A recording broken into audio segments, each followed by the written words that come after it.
Hi everyone. तो आज की इस वीडियो में हम बात करेंगे टेंजेंट ऑफ अ सर्कल के बारे में। तो ये जो टॉपिक है बेसिकली ये सीबीएसई का टॉपिक नहीं है। हम ये पढ़ने जा रहे हैं जेई मेंस के लिए, जेई एडवांस के लिए और बाकी आपके जितने भी कॉम्पिटिटिव एग्जाम्स होते हैं उनके लिए हम ये क्वेश्चन, ये जो टॉपिक है हम उसके लिए पढ़ने जा रहे हैं। तो हम ये देखेंगे कि किस तरीके से हम क्वेश्चन को सॉल्व कर पाएँ। हमारा जो फोकस होगा, जो मेन मोटिव होगा वो यही होगा कि हम किस तरीके से क्वेश्चन को जल्दी से और आसानी से क्वेश्चन को सॉल्व कर पाएँ।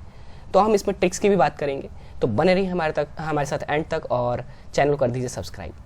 स्टार्ट करते हैं इस वीडियो को। तो पहले समझते हैं कि टेंजेंट होता क्या है।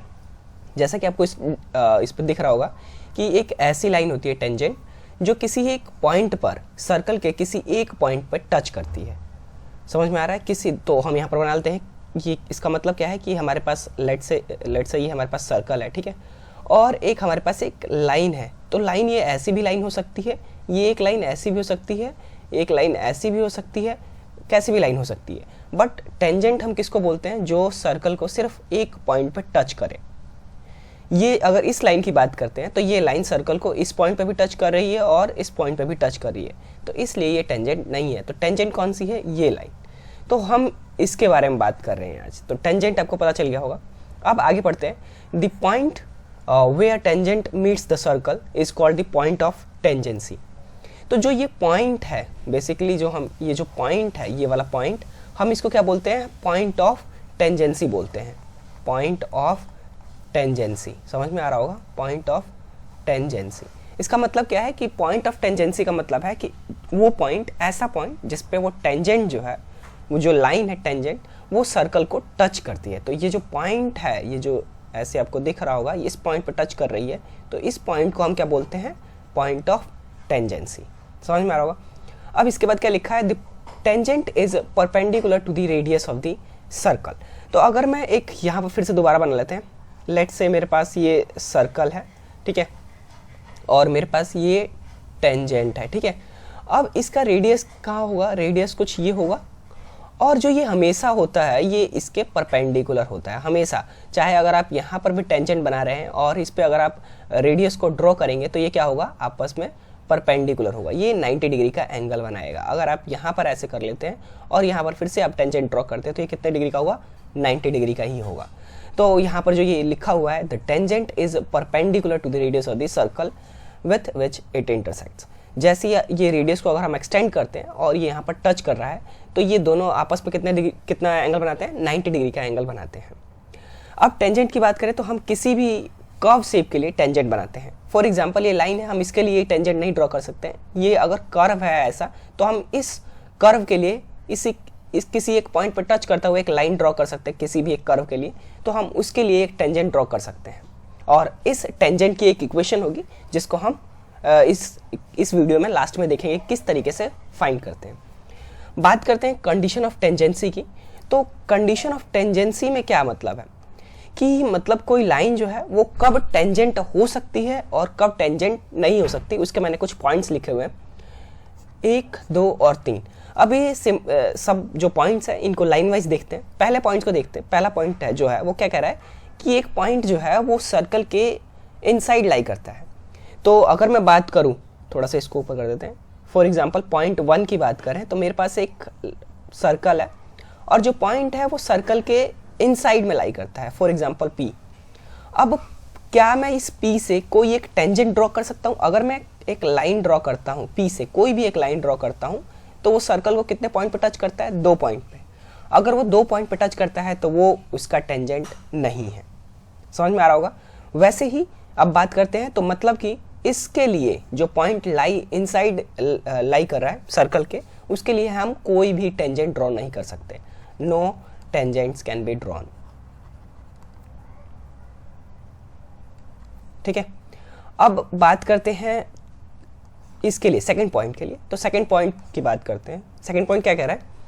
When point lies on the circle, मतलब कि एक सर्कल है, ठीक है, ये हमारे पास सर्कल है और इस पे ही कोई एक पॉइंट लाई करता है। फॉर एग्जांपल ये पॉइंट Q बोल देते हैं। ये जो Q है, इससे कितने में टेंजेंट ड्रॉ कर सकता हूँ? क्या इससे टेंजेंट ड्रॉ भी कर सकता हूँ या नहीं?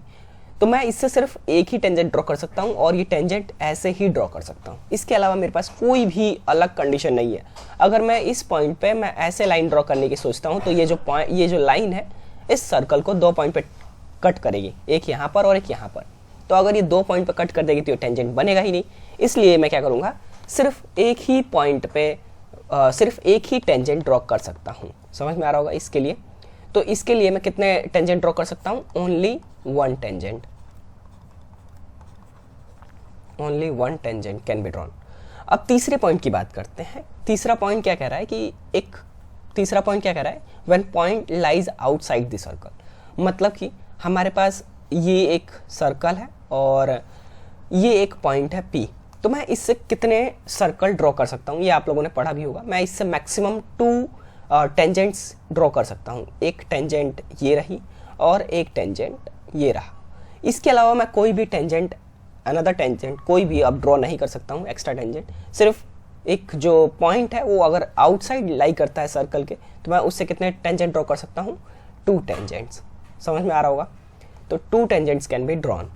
तो 2 टेंजेंट्स। तो ये कंडीशन ऑफ टेंजेंसी। अब बात करते हैं कि इक्वेशन कैसे फाइंड करते हैं टेंजेंट की। तो अब इसके लिए बहुत सारी कंडीशंस होती हैं। मैं इक्वेशन की बात कर रहे हैं, ठीक है। तो इक्वेशन ऑफ टेंजेंट्स की बात कर रहे हैं, ठीक है। Equation of tangents. तो इसको हम शॉर्टकट से देख लेते हैं और मैं थोड़ा बहुत समझा भी दूंगा किस तरीके से हम बेसिकली हम किस तरीके से इस टेंजेंट की इक्वेशन को फाइंड कर रहे हैं। शॉर्टकट मेथड क्यों हम अप्लाई कर पा रहे हैं ऐसे, और हम क्यों कर रहे हैं वो भी हम समझते हैं। तो देखो, टेंजेंट की इक्वेशन हम कैसे फाइंड करेंगे। फॉर एग्जांपल मैं कह रहा हूँ कि इस सर्कल, ये एक सर्कल है, ठीक है। ये एक सर्कल है, ठीक है। इस पर मैंने एक पॉइंट दे दिया है आपको। इस पॉइंट पे आपको एक टेंजेंट की इक्वेशन ड्रॉ करनी है, ठीक है। अगर ये पॉइंट बाहर होता है तो मैं इससे 2 टेंजेंट ड्रॉ कर सकता हूँ, जो कि हम अभी नहीं कर रहे हैं, ठीक है। अभी मैं क्या कर रहा हूँ कि हमारे पास एक पॉइंट है जो कहाँ पर लाई करता है? टेंजेंट पर ही सर्कल पर ही लाई करता है। तो अगर वो पॉइंट जो है सर्कल पर लाई करता है, अगर वो पॉइंट सर्कल पर लाई करता है तो इसका मतलब है मैं केवल एक ही टेंजेंट ड्रॉ कर सकता हूँ, ठीक है। मैं केवल एक ही टेंजेंट ड्रॉ कर सकता हूँ और मुझे बेसिकली उस टेंजेंट की इक्वेशन चाहिए। मुझे उसकी इक्वेशन फाइंड करनी है। तो मैं किस तरीके से फाइंड करूँगा वो देखते हैं। तो लेट्स से मेरे पास जो सर्कल है, सर्कल की इक्वेशन सिंपलेस्ट फॉर्मूला ले लेते हैं। x² + y² is equal to r² और बेसिकली a²। मतलब इसका रेडियस जो है, इस सर्कल का रेडियस कितना है वो है a, ठीक है। इस सर्कल का रेडियस कितना है a। मैंने बोल दिया कि हमें टेंजेंट की इक्वेशन जो है वो फाइंड करनी है 1,1 पर, ठीक है। समझ में आ रहा होगा। 1,1 पर हमें इस टेंजेंट की, जो ये पॉइंट P है, ये जो पॉइंट P ले लेते हैं, ठीक है। ये पॉइंट P है वो 1,1 है। इस पॉइंट पर हमें इस टेंजेंट की इक्वेशन, बेसिकली हमें इस लाइन की इक्वेशन फाइंड करनी है जो कि इस सर्कल के लिए टेंजेंट है, ठीक है। अब हम उसको कैसे फाइंड करेंगे वो देखते हैं। तो देखो, पहली चीज़ तो हमें एक पॉइंट मिल गया है, बट इस लाइन का, अगर इस लाइन की बात करते हैं, अगर इस L लाइन की बात करते हैं तो इसके लिए हमें एक पॉइंट गिवन है, ठीक है। और हमने 11th क्लास में थोड़ा बहुत ये भी पढ़ लिया है कि किसी भी इक्वेशन की लाइन, किसी भी लाइन की इक्वेशन को फाइंड करने के लिए एक मिनिमम, कम से कम एक पॉइंट चाहिए और उसके अलावा एक स्लोप भी चाहिए। तो हम इस लाइन का हम क्या करेंगे, सोचेंगे, ट्राई करेंगे कि किस तरीके से हम स्लोप फाइंड कर दें। या तो हमें 2 पॉइंट दे दे इस लाइन पर, या तो हमें एक पॉइंट और एक स्लोप दे दे। तो हम पॉइंट स्लोप फॉर्म से इस लाइन की इक्वेशन फाइंड कर सकते हैं। तो लेकिन हमें ये पता है कि इस सर्कल का रेडियस कहाँ पर है। इस सर्कल का रेडियस हमें पता है, हम इस इक्वेशन की हेल्प से फाइंड कर सकते हैं। क्यों? क्योंकि हमें पता है कि अगर ये सर्कल जो है, अगर मान के चलो x - a², इसको मैं रेडियस कर देता हूँ, r बोल देता हूँ, ठीक है। और इसको भी r बोल देते हैं क्योंकि आपको कन्फ्यूज़न ना हो थोड़ा बीच में जाके। तो इसको थोड़ा सा इरेज कर देते हैं। इन केस मैंने बहुत बार a लिख दिया तो दिक्कत हो जाएगी, इसलिए हम चेंज कर रहे हैं। इसको r लिख देते हैं और इसको भी रेडियस लिख देते हैं। तो x - a का whole square plus y - b का whole square is equal to r²। ये ठीक है। अब इसमें समझ में आ रहा होगा कि इसका सेंटर कहाँ पर है। सेंटर है a, b पर, इसका सेंटर है, ठीक है। इसका सेंटर कहाँ पर है? a, b पर। अब हमें क्या करना है कि हमें इस लाइन, जो ये लाइन है, ये जो टेंजेंट है, उसका हमें स्लोप चाहिए बेसिकली। तो मैं क्या कहता हूँ कि ये जो लाइन है, हमने अभी देखा कि ये जो लाइन है P और O बोल देते हैं, PO जो लाइन है, ये जो पीओ लाइन है, ये पीओ लाइन अगर इस लाइन के जो टेंजेंट है उसके क्या है, परपेंडिकुलर होती है, हमें पता है। और पीओ लाइन का हमें स्लोप पता है क्योंकि हमें उसका सेंटर भी पता है और हमें उसका जो पॉइंट है वो लास्ट वाला पॉइंट, एक दूसरा पॉइंट भी उस लाइन पर हमें पता है, तो हम इसका स्लोप निकाल सकते हैं। स्लोप क्या होता है, फॉर्मूला हमें पता है स्लोप का। स्लोप क्या होता है, y2 माइनस y1 अपॉन में x2 माइनस x1। इससे हम किसी भी सर्कल का किसी भी लाइन का स्लोप निकाल सकते हैं अगर हमें 2 पॉइंट गिवन है तो। हमने ये पढ़ लिया है ये फॉर्मूला, ठीक है। अगर नहीं पढ़ा है तो आप देख सकते हैं। फिर अब क्या करेंगे कि अगर हमें ये पता चल गया और ये पता है कि हमें ये जो लाइन है और ये जो लाइन है ये दोनों क्या है, आपस में परपेंडिकुलर है, और एक का स्लोप अगर m1 है और दूसरे का स्लोप अगर m2 है और दोनों आपस में परपेंडिकुलर है, तो m1 इंटू m2 कितना होता है, ये हमें पता है -1 के बराबर होता है। तो अगर मुझे m1 पता चल गया तो मुझे m2 मिल जाएगा, अगर m2 पता चल गया तो m1 भी मिल जाएगा, जो कि मुझे इस वाले इक्वेशन की, अब अगर मैं इसको इग्नोर करता हूँ, ठीक है, इसको इग्नोर करता हूँ, मैं ऊपर वाले इक्वेशन की बात कर लेता हूँ। अगर मैं इसमें देखूँ तो इसका सेंटर कहाँ पर है, इस सर्कल का सेंटर कहाँ पर है, सेंटर जो है ये 0,0 पर है, ठीक है, क्योंकि x माइनस 0 का whole square plus y minus 0 का होल स्क्वायर, मैं इसको ऐसे लिख सकता हूँ, x माइनस 0 का whole square plus y minus 0 का whole square is equal to r square. अगर ऊपर वाले की तरह इसको ओपन कर दिया जाए तो अब इसका सेंटर कहाँ पर है, 0,0 पर है। मतलब हमारे पास एक न्यू सर्कल ले लेते हैं, ठीक है, और फिर उससे समझते हैं कि किस तरीके से हम कर सकते हैं। तो मेरे पास एक सर्कल है, ठीक है, मेरे पास ये एक सर्कल है, ठीक है, इसका सेंटर कहाँ पर है, 0,0 पर है, ठीक है। अब ये एक लाइन है, ये एक पॉइंट है, सॉरी, ये पॉइंट कहाँ पर है, 1,1 पे, और यहाँ से इस टेंजेंट की इक्वेशन को फाइंड करना है। तो मैं क्या करूँगा, मैं इस लाइन का स्लोप निकाल सकता हूँ। इस लाइन का स्लोप कितना होगा, इस लाइन का स्लोप होगा 1 माइनस 0 अपॉन में 1 माइनस 0, जो कि हमें क्या देगा, 1 देगा बेसिकली। अब इस लाइन का स्लोप कितना है, इसका स्लोप जो है m1 अगर बोलते हैं तो m1 का स्लोप कितना है, 1 है। तो m2 का स्लोप जो कि टेंजेंट है m2, इसका स्लोप कितना होगा हमें पता है, m1 इंटू में m2 इज इक्वल टू -1। तो यहाँ से अगर मैं m2 की वैल्यू देखना चाहूँ तो ये मुझे मिलेगा -1, ठीक है, क्योंकि -1 डिवाइडेड बाय 1 -1 ही होता है। तो मुझे इस लाइन का स्लोप भी मिल गया, ठीक है, मतलब इस लाइन टेंजेंट का स्लोप भी मिल गया। तो टेंजेंट का अगर स्लोप मिल गया है और एक पॉइंट पता है जिससे ये पास हो रहा है, तो पॉइंट स्लोप फॉर्म से मैं निकाल सकता हूँ। पॉइंट स्लोप फॉर्म से मैं इक्वेशन भी निकाल सकता हूँ, इक्वेशन ऑफ टेंजेंट, ठीक है, इक्वेशन ऑफ टेंजेंट भी फाइंड कर सकते हैं, ठीक है, इक्वेशन ऑफ टेंजेंट फाइंड कर सकते हैं। तो इसका फॉर्मूला क्या होता है, हमें पता है y माइनस y1 अपॉन में x minus x1 is equal to m। ये होता है इक्वेशन, इस तरीके से हम फाइंड करते हैं। अब क्या है कि हमारे पास y1 और x1 भी पता है, y1 और x1 1 1 है, तो y माइनस 1 अपॉन में x minus 1 is equal to, slope कितना है, -1, तो यहाँ से इक्वेशन आती है y minus 1 is equal to -x plus 1। तो यहाँ से मैं जब चेंज कर दूंगा इस साइड तो y plus x minus 2 is equal to 0। ये हमारे पास टेंजेंट की इक्वेशन आती है। बट इतना सब कुछ करने के बाद क्या सही है कि इतना लंबा मैं किसी भी कॉम्पिटिटिव एग्जाम में इस तरीके से सॉल्व करूँगा, क्या ये सही रहेगा? तो हम इस तरीके से बिल्कुल भी सॉल्व नहीं करने वाले हैं। हम कुछ फॉर्मूले लगाएंगे और उसकी हेल्प से देखेंगे कि भाई किस तरीके से हम आसानी से इन सब क्वेश्चंस को सॉल्व कर सकते हैं, क्योंकि ये बहुत ज़्यादा लेंथी तरीका है। इन सब तरीक़ों से हम सॉल्व नहीं करेंगे। तो बेसिकली हम इन सब तरीक़ों से बिल्कुल भी सॉल्व नहीं करने वाले हैं, ठीक है। हमारा क्या तरीका रहेगा, हम कितनी जल्दी सॉल्व करते हैं वो मैटर करता है। बाकी हमें ये मैटर बिल्कुल भी नहीं करता कि आपने किस मेथड से किया है, क्योंकि हम किसी भी सीबीएसई के एग्ज़ाम के लिए नहीं जा रहे हैं जहाँ पर हमें मार्क्स मिलता है, स्टेप वाइज मार्किंग होती है। हमें क्या होता है कि एमसीक्यू क्वेश्चन है, अगर उसका जवाब सही है तो हमें मार्क्स मिलता है, अदरवाइज हमारे पास नेगेटिव मार्किंग में होता है या फिर 0 मार्क, ऐसा कुछ। तो हम क्या करेंगे, हम सोचेंगे भाई सिंपल तरीका कोई भी जिससे कि हम किसी भी क्वेश्चन को सॉल्व कर पाए। तो अब देखते हैं कि कैसे फाइंड करते हैं। तो इक्वेशन ऑफ टेंजेंट, ट्रिक बोल सकते हैं या फॉर्मूला बोल सकते हैं। फॉर्मूला बोलते हैं, formula to find tangent to a circle, find the equation of tangent, find tangent to a circle, ठीक है। किस तरीके से फाइंड करेंगे वो देखते हैं। तो अगर मुझे किसी एक सर्कल पर एक पॉइंट दे रखा है, ये सर्कल है, इसकी इक्वेशन दे रखी है x square plus y square is equal to r square, और इस पर एक पॉइंट दे रखा है मुझे 1,1, जिस पे मुझे क्या करना है, इस टेंजेंट की इक्वेशन निकालनी है। जैसे कि आपने ऊपर वाले में देखा, इसकी टेंजेंट क्या आई थी, इसकी इक्वेशन क्या आई थी, x plus y minus 2 is equal to 0। तो हम इस तरीके से फाइंड करके देखते हैं।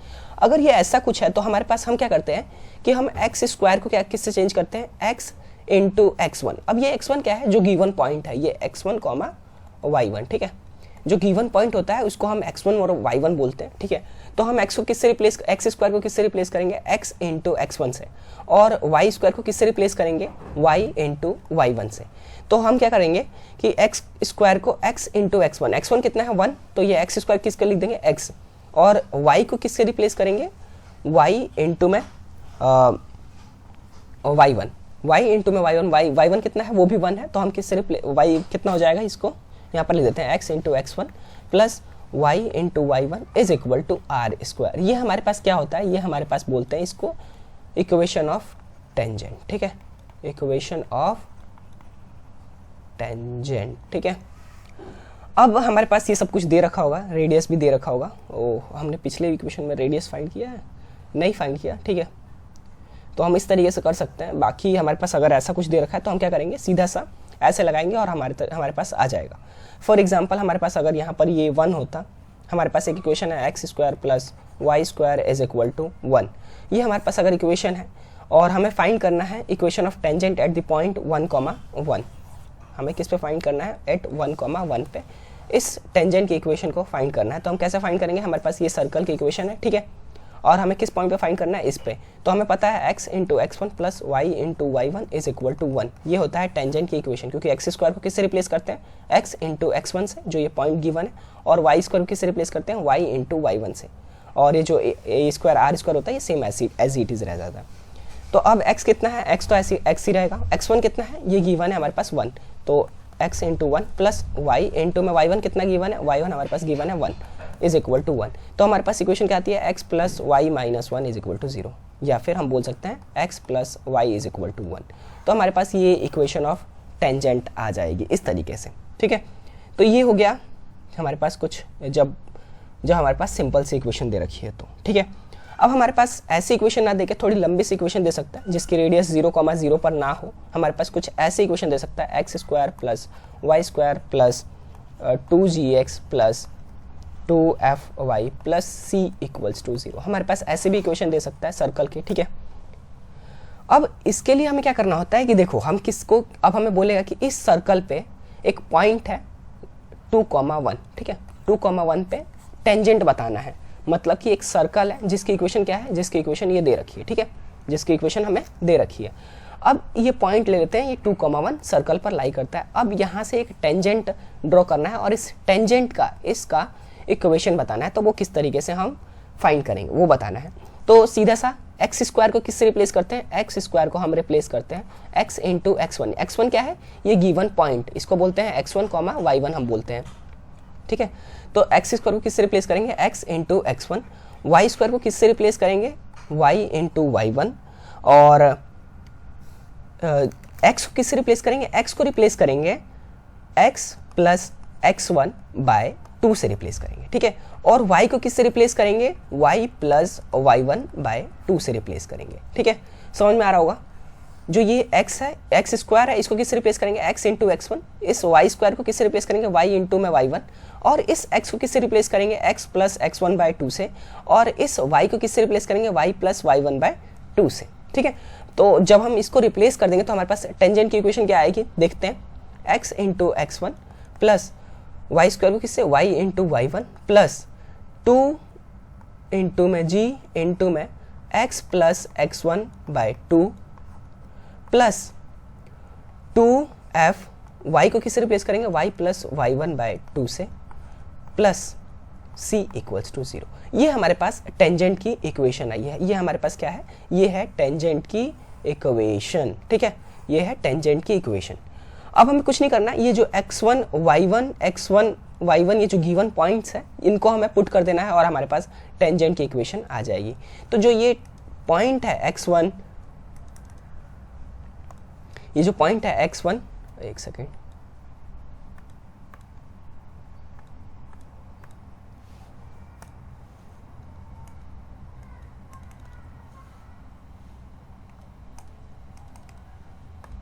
ठीक है। और इस पॉइंट को y1 को हम रिप्लेस कर देंगे, इस पॉइंट x1 को भी रिप्लेस कर देंगे और इस पॉइंट y1 को भी रिप्लेस कर देंगे। तो इस तरीके से हमारे पास टेंजेंट की इक्वेशन आ जाएगी, ठीक है, किसी भी एक पॉइंट पर।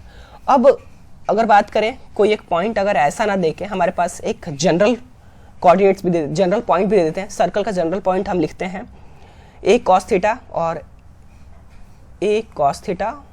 और a sin थीटा। जो जनरल पॉइंट्स होते हैं वो आपने पढ़ा होगा, नहीं पढ़ा तो मैं बता देता हूँ कि हम कोई भी एक पॉइंट जनरल पॉइंट मानने के लिए किसी भी एक सर्कल पे अगर आपको एक जनरल पॉइंट कंसीडर करना है तो हम किससे कंसीडर करते हैं, a cos थीटा और a sin थीटा से कंसीडर कर लेते हैं। तो अगर मुझे इस सर्कल पर x square plus y square is equal to a square, इस पर मुझे अगर ये पॉइंट दे रखा है, अगर ये ए क्या होता है, ये रेडियस होता है, तो बेसिकली ये जो पॉइंट होता है वो इस ए से ही लेते हैं हम, ठीक है। अगर यहाँ पर आर स्क्वायर होता तो ये आर कॉस थीटा हो जाता और आर साइन थीटा हो जाता। तो यहाँ से अगर सेम अगर जो फॉर्मूला हमें पहले पता है कि x1 plus y1 is equal to a square होता है, तो वहाँ से हम अगर पुट करेंगे तो हमारे पास क्या मिलेगा, x इंटू में x1 कितना है a cos theta plus y into में a sin theta is equal to a square. यहाँ से a के और a के ख़त्म हो जाएगा तो हमारे पास x cos theta plus y sin theta is equal to a। ये हमारे पास इक्वेशन आती है किसकी, टेंजेंट की। समझ में आ रहा होगा, ये टेंजेंट की इक्वेशन है किसी एक जनरल पॉइंट पे, ठीक है। अब इसके अलावा एक कंडीशन भी आती है कि अगर मान के चलो मैं कह रहा हूँ, ठीक है, इसके अलावा अब अगर ऐसा ना आए, मेरे पास सीधा सा एक क्वेश्चन आ जाता है। क्वेश्चन क्या आता है कि अब मान के चलो कि y इज इक्वल टू, अब बोले कि टेंजेंट की इक्वेशन मान लो ऐसे दे रखी है कि y is equal to m x plus c, ठीक है। ये बोल दे कि एक जो लाइन है ये किसी सर्कल, मतलब कोई एक सर्कल है, ठीक है, कोई एक सर्कल है, जैसे कि x square plus y square is equal to a square लेते हैं, x square plus y square is equal to a square लेते हैं, ठीक है। इसकी बात कर लेते हैं, ठीक है। ये हमारे पास एक सर्कल है, ठीक है, और ये लाइन कह रहा है कि ये जो लाइन है ये इस सर्कल के क्या है, टेंजेंट है। ये जो सर्कल है इसका एक टेंजेंट है। तो वहाँ पर एक कंडीशन आती है कि जो सी होगा, ये सी कितना होगा, ये सी कितना होना चाहिए। तो सी की कंडीशन क्या होती है, प्लस माइनस ए under root 1 plus M square. अगर ये इसके बराबर होता है, सी की वैल्यू अगर ए इंटू में 1 प्लस एम स्क्वायर के बराबर होता है, तो ये जो लाइन है, ये जो लाइन की इक्वेशन है, ये क्या है, इस सर्कल के लिए टेंजेंट है। समझ में आ रहा होगा।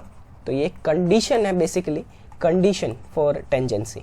समझ में आ रहा होगा, ये कंडीशन है कि अगर सी की वैल्यू प्लस माइनस ए under root 1 plus M square के बराबर आता है तो वो क्या है, वो उस सर्कल का टेंजेंट है। तो बेसिकली हमें आज की वीडियो में इतना ही बात करना था। इससे आपके कोई भी जो जेईई मेंस के क्वेश्चंस हैं बेसिकली वो आपके आसानी से सॉल्व हो जाएंगे। तो आप हमें कमेंट करके बता सकते हैं कि वीडियो कैसा लगा और इसमें हमें और क्या क्या चीज़ें इंक्लूड करना चाहिए। Now thanks for watching.